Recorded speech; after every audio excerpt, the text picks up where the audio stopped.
আমি আগে ঝন্টু বাবুর কাছে যাব। ঝন্টু বাবু, আমার প্রশ্ন হচ্ছে, অভয়ের মা, যার মায়ের মুখ আমরা এই মুহূর্তে দেখাচ্ছি না কারণ অভয়ের সাথে যে নৃশংস ঘটনা ঘটেছে, যেটা দেখে সারা রাজ্য কেঁদেছে, সারা পৃথিবী দেশ কেঁদেছে, সেই মা বসে আছেন একদিকে সুতন্দ্রার মা কাঁদছেন হাউ হাউ করে।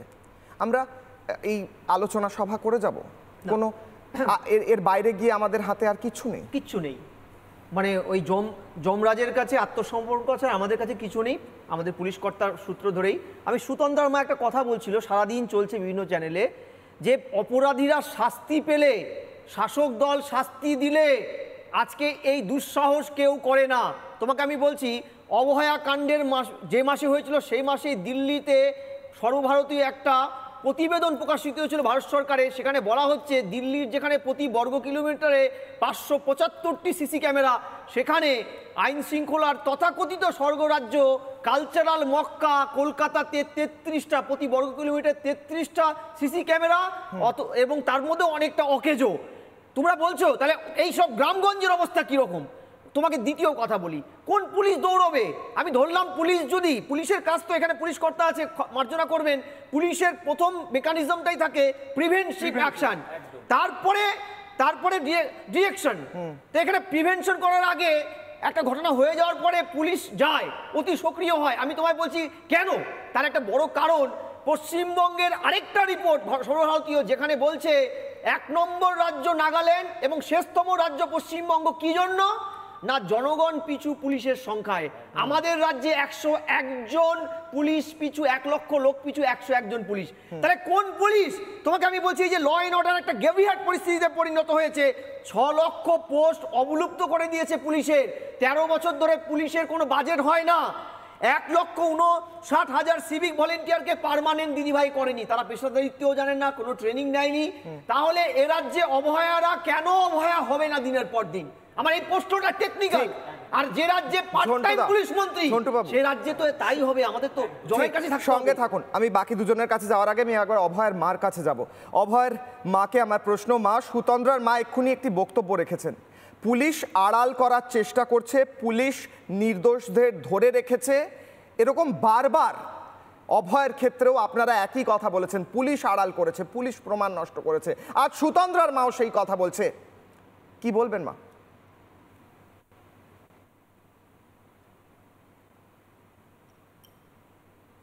আমি তো এখনও বলছি পুলিশ তথ্য প্রমাণ নষ্ট করেছে, সেটা সিপি এসিপি প্রেজেন্সিতেই সমস্ত তথ্য প্রমাণ। হয়তো আমার মেয়েটা তখন বেঁচেই ছিল, এখন আমরা ডেথ সার্টিফিকেট পাইনি মানে কি, আমি ভাবছি যে আমাদের বসিয়ে রেখে ওখানে ওরা ওয়েট করছিল যে আমার মেয়ে কখন মারা যাবে, তারপর ওরা সমস্ত তথ্য প্রমাণ লোপাট করে আমার মেয়ের মুখ দেখতে দেবে আমাদের। পুলিশ তথ্য প্রমাণ লোপাট করে এই রাজ্যে, অন্য রাজ্যে বা গোটা পৃথিবীতে, বা অ্যাকচুয়ালি পুলিশের কি করা উচিত? উল্টোটা, পুলিশ মন্ত্রী চেয়ারে বসে থাকেন। আমি বাকি দুজনের কাছে যাওয়ার আগে, আমি মণিশঙ্কর দা এবং অঙ্কনের কাছে যাওয়ার আগে আজকের ব্রহ্মাস্ত্র নেব। আমার প্রশ্ন, মুখ্যমন্ত্রী মমতা বন্দ্যোপাধ্যায় চেয়ার আঁকড়ে রয়েছেন। আমার প্রশ্ন মুখ্যমন্ত্রী মমতা বন্দ্যোপাধ্যায়কে, ধর্ষক খুনিদের দাপট গোটা বাংলায় প্রমাণিত হয়েছে। আজ বাংলায় জঙ্গলরাজ চলছে, ধর্ষক এবং খুনিরা পালিয়ে বেড়াচ্ছে, পুলিশ তাদের রক্ষা করছে। প্রথমে যাব অঙ্কনের কাছে, ফিরবো আলোচনায়। অভয়ের মার কাছে আমি আরও একবার যাব একটু পরে। অঙ্কন, দেখুন, প্রশ্নটা হচ্ছে রাজ্যে পুলিশ প্রশাসন বলে কি আদৌ কিছু আছে? মানে আমি অন্তত দেখতে পাচ্ছি না যে পুলিশ প্রশাসনের উপস্থিতিটা কোথায়, নাকি পুরো সিস্টেমে একটা পচন ধরে গেছে। আজকে যে দুটো থানার মধ্যে এই ঘটনা ঘটেছে, কাঁকসা থানা এবং হলো বুদবুদ থানা, সেই দুটো থানার পুলিশের পেট্রোল পার্টি কোথায় ছিল? ন্যাশনাল হাইওয়েতে পেট্রোল পার্টি থাকা এবং উপস্থিত রাখা প্রত্যেকটি থানার কাছে ম্যান্ডেটারি। আজকে এই নিউ টাউনে ঠিক সেম ঘটনা ঘটেছিল 2 সপ্তাহ আগে, যে এখানে 3 ঘন্টা ধরে একজন ধর্ষক একজন নির্যাতিতাকে নিয়ে ঘুরে বেড়ালো, কোথাও তার ওপর পুলিশ পেট্রোল নেই। এই যে সিসিটিভি লাগানোর কথা বলা হয়, প্রত্যেকবার আপনি পুলিশ বাজেটে দেখবেন বড় বড় করে রাজ্যের পুলিশ মন্ত্রী এবং অর্থমন্ত্রী ফলাও করেন যে আমরা সিসিটিভি বাজেটে বরাদ্দ বাড়িয়েছি, কিন্তু বাজেটের মানে বাজেটারি অ্যালোকেশন কোথায় থাকে?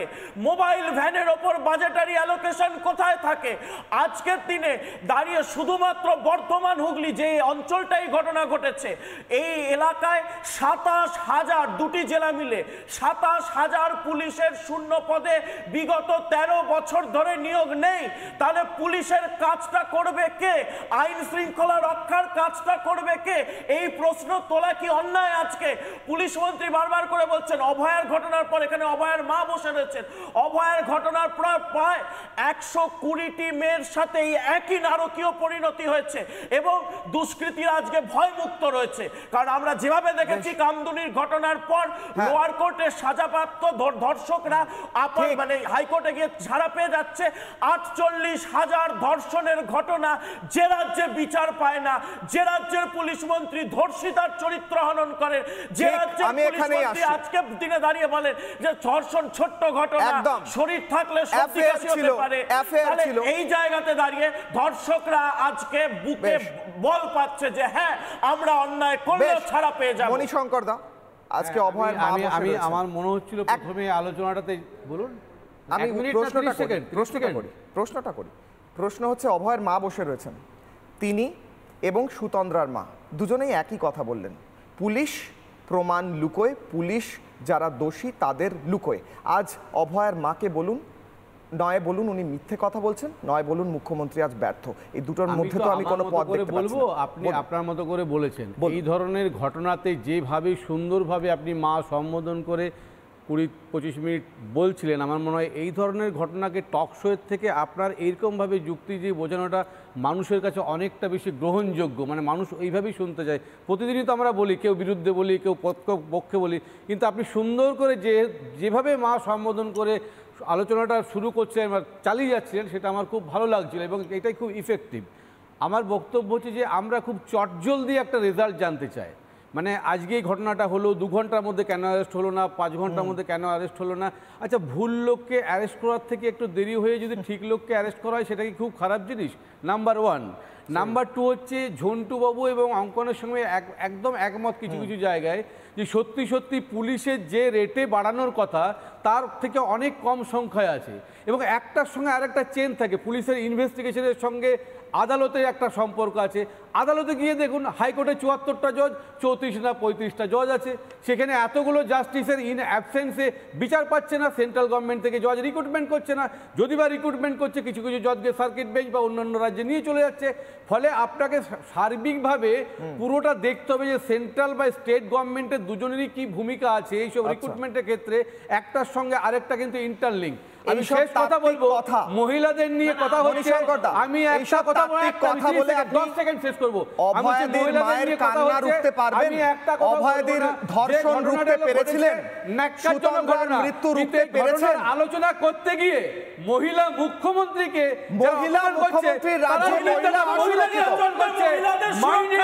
উনি বলছেন অভয়ার মাকে বললেন উনি তো মা হননি, মহিলা মুখ্যমন্ত্রীর রাজত্বে ৪৮,০০০ ধর্ষণের বিচার হবে না, আর মহিলা মুখ্যমন্ত্রী দোয়াই দেবেন।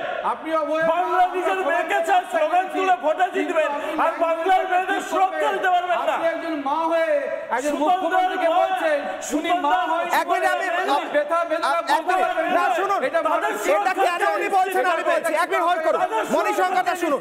এক মিনিট, অঙ্কন এক মিনিট। উনি আজকে এই কথা বলতে বাধ্য হচ্ছেন কেন জানেন? কারণ ওনার চোখের জল আজ শুকিয়ে যাচ্ছে, তাও বিচার পাওয়া যাচ্ছে না। কারণ সুতন্দ্রার মায়ের চোখের জল শুকিয়ে যাবে, সুতন্দ্রার মা বিচার পাবে না, আর আপনি বলছেন উনি কি শব্দ ব্যবহার করেছেন? নানা ধরনের কন্টেন্ট দেখার জন্য লাইক করুন, শেয়ার করুন আমাদের ফেসবুক পেজ, সাবস্ক্রাইব করুন আমাদের ইউটিউব চ্যানেল। পাশাপাশি অন্যান্য ব্রেকিং নিউজের জন্য অবশ্যই চোখ রাখুন রিপাবলিক বাংলায়।